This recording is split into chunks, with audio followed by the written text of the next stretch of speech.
You should have laughed and said, yes. Yes, I do. Yes. Is the plus or minus always on the top, or is it part of the fraction? Yeah, I wrote it that you could write it plus or minus 3, right? You can just put it in front. Okay.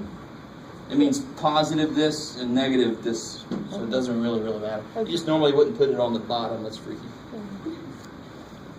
All right. By the way, that's a little bit off topic, but Monday is a national holiday.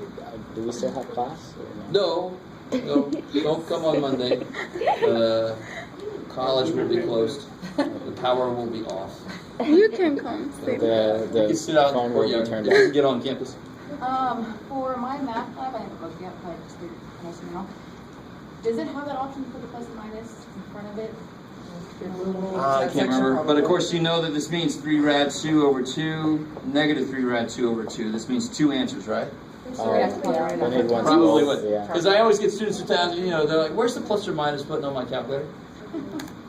There isn't one. It's 2 separate things, right? Yes? So it's 2 different, No, you don't. You don't have to check it because there's no square root. It's a square, and what can you square? Anything. But if it's a square root, what can you square root? Not anything. You can only square root things that aren't negative, or else you get complex numbers now. Now that we know what complex numbers are, then answers that are complex will be allowed. I don't know if you understand what I'm saying. Before you can say not real, now you must say what it is using complex numbers. Right? Okay, maybe. So let's see. What about this one here? Hold on.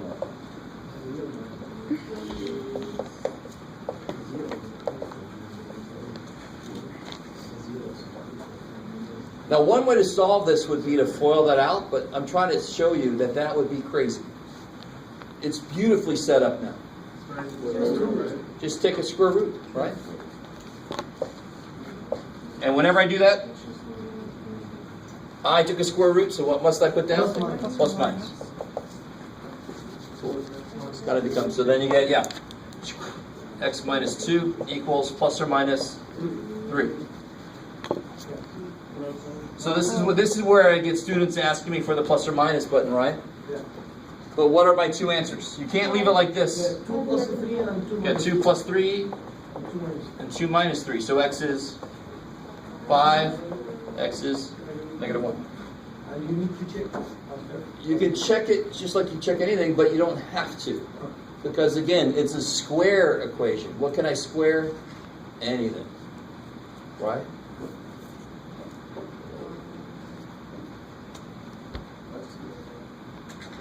Cool.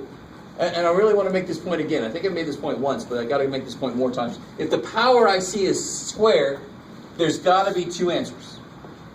Some might be complex, some might be real. If this power was a cube, there's got to be 3 answers, right? We're working towards that.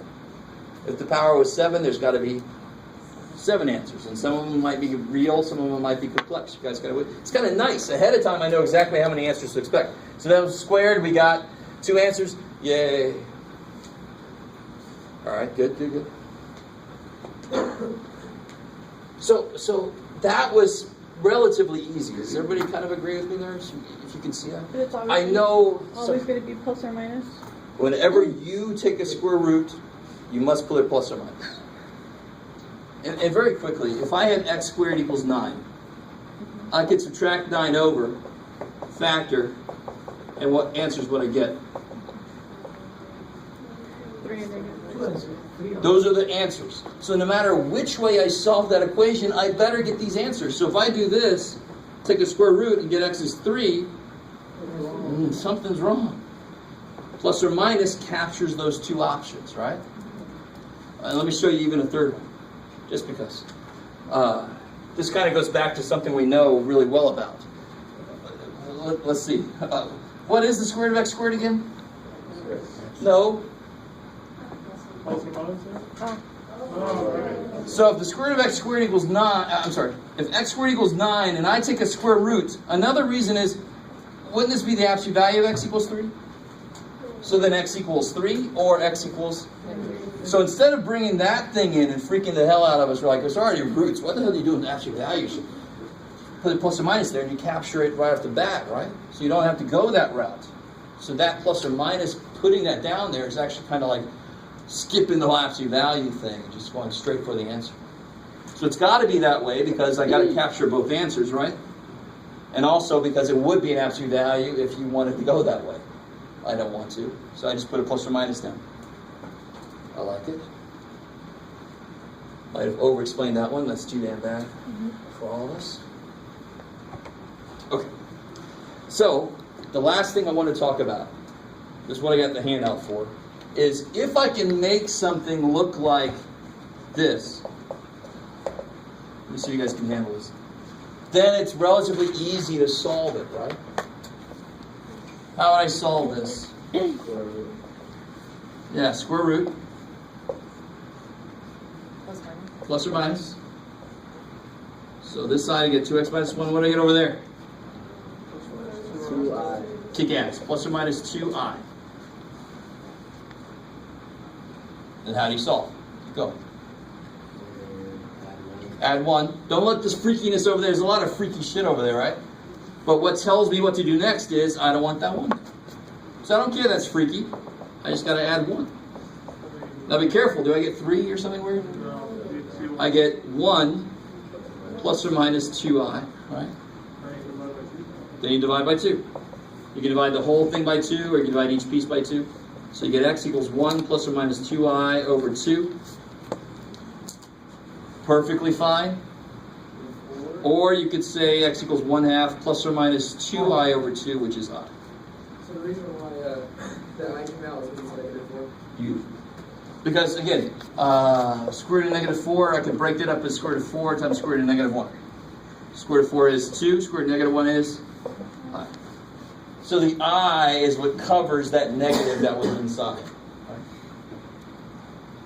Yeah. So square root of 16 is, so square root of -16 must be 4i. Bam. So, coming back, if I don't start in this form, we want to develop a method to put it in that form, because then it's easy to solve in that form. Right? So, let's see. So I'm talking about the form where I got something squared like that. Where I got like x minus 2 or something inside squared. If I can just put it in that form, equal to who cares, square root, I'm almost there, right? So if I can get it to that form, it's easy. But what's it going to start off as? It might start off as x squared minus 4x plus 2 equals 0, let's say. So I want to somehow write this in the form like that. So then I can just take square roots. So this process is something called completing the square. Are you all like, I don't have anything to interact you yet. I understand. So let me give you a little bit of motivation from the other direction. If I start with something that looks like what I want to make it look like and investigate it, I can see some patterns that come out. So if I start with something like x minus 2 squared, what is that? Good. So that would be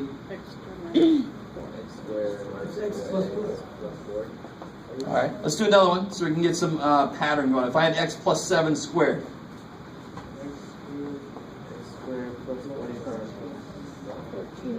14x plus 49, right? So it's always going to be true. This is always going to be how related to that number. Twice it, right? Twice this number is that. Do you see that? Of course it's always going to be that way, because I would get minus 2x plus 7x plus 7x. Whatever that is, it would get written twice when I wrote it out for foiling, right? So that's kind of like, well, duh, Jeff. So I love it if you're kind of thinking that. Of course, that's going to be twice that. That's going to be twice that. Because the 7x makes twice 7x. There you go. Does it not include the negative or the negative number? Totally does. That's why I tried to remember, circle the whole thing. Right? So negative. Twice negative 2 is negative 4. Twice positive 7 is positive 14. Where's this number come from? How does it relate to that number? 6 times is solid. It's the square of that number, right? Of course it is, because it would be 7, and then at the end would be another 7. I would multiply them together, that's 7 squared, right? It's kind of like, of course, duh. But then so now I want to do it where I know this, but I don't know that. That's really what I'm talking about up here, right? So let's do a couple of these real quick.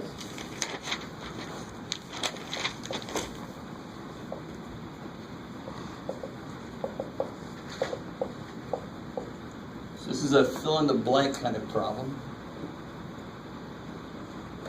So what I want to figure out is what number has to go here so that it factors nice. So what we saw from this was, if it starts off factored nice, it's got to multiply out so that the middle number is twice what's in here. And then I square this to get what's there, right? 16. So the steps, there's 2 steps. First step is cut this dude in half. Why does it make sense? Because instead of cut him in half, I figure this guy out, and I square it, and I figure that guy out. Because of the pattern we see. So what is 8 cut in half? 4. And then the second step is square that dude. Now watch this niceness. This is what goes here to make it work. Again, where'd the square go? It's at the end, right? 7 squared is 49. Where'd 7 come from? Half of 14. So half of 8 is 4. 4 squared is 16. That's what must go here. And then how would this factor? Like this. This is awesome. I don't even have to think about it. The first step tells me how it's going to factor. Because half of 14 is 7. Where's the 7? In there. Half of negative 4 is negative 2. Where's this negative 2? In there. Half of 8 is 4. Where's the 4 going to be? In there. It's just what math does best. What's the pattern? Use the pattern. So how would this one work?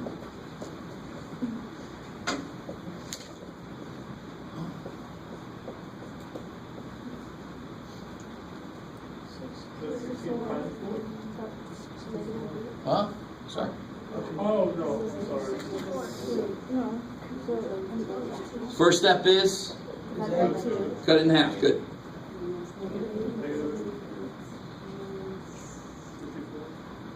Yeah, square that. So this has to go here. This goes there. Is that true? X minus 8 squared would of course equal this. By doing this, you're forcing it to be true, right? So this 2-step process is at the heart of this completing the square. So let's see what it looks like in an equation. Then I'll give you guys a handout, and then you can go wherever you like to. After that, we'll all go somewhere. Separately or together, we'll see. And always when you work with the sign. If they are negative or positive. You work, yeah, the sign gets involved. Yeah. So let's look at this equation up here.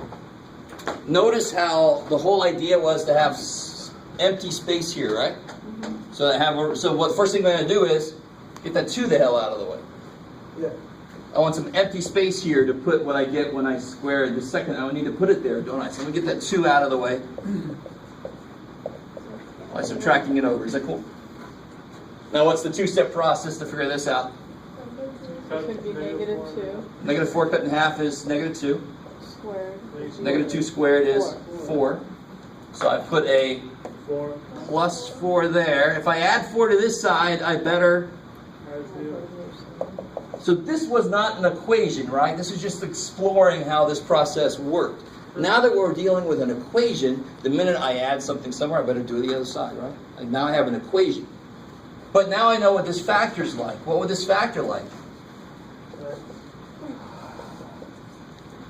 Don't even have to think about it. Now, of course, that's easy to factor, but still, the first step tells you how it's going to factor. You developed it so it would factor like this. And now you see why it's called completing the square. The whole point is to figure out what number do I add to complete this so it's something squared. Completing the square.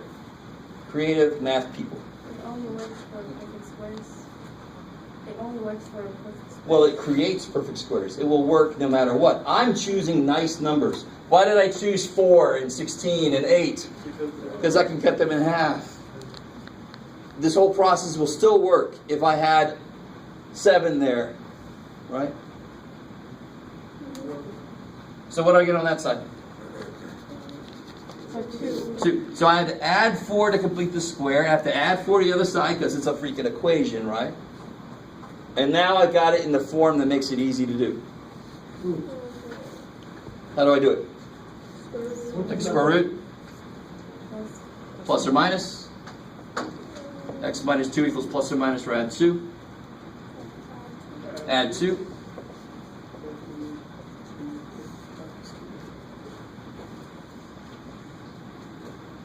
All right, so I'll tell you what, let me give you the handout. The handout's got a more complicated problem on it. Next time, one of the first things we'll do is look at stuff like, what if it was a 7 there?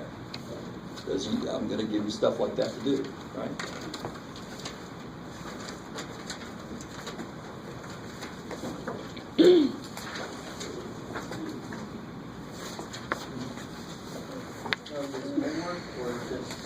This is just explanatory. Next time we'll do the problem.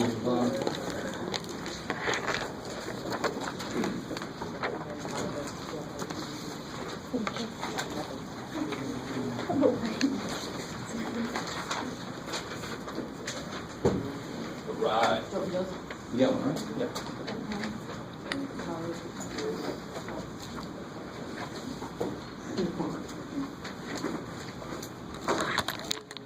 So that's it, guys.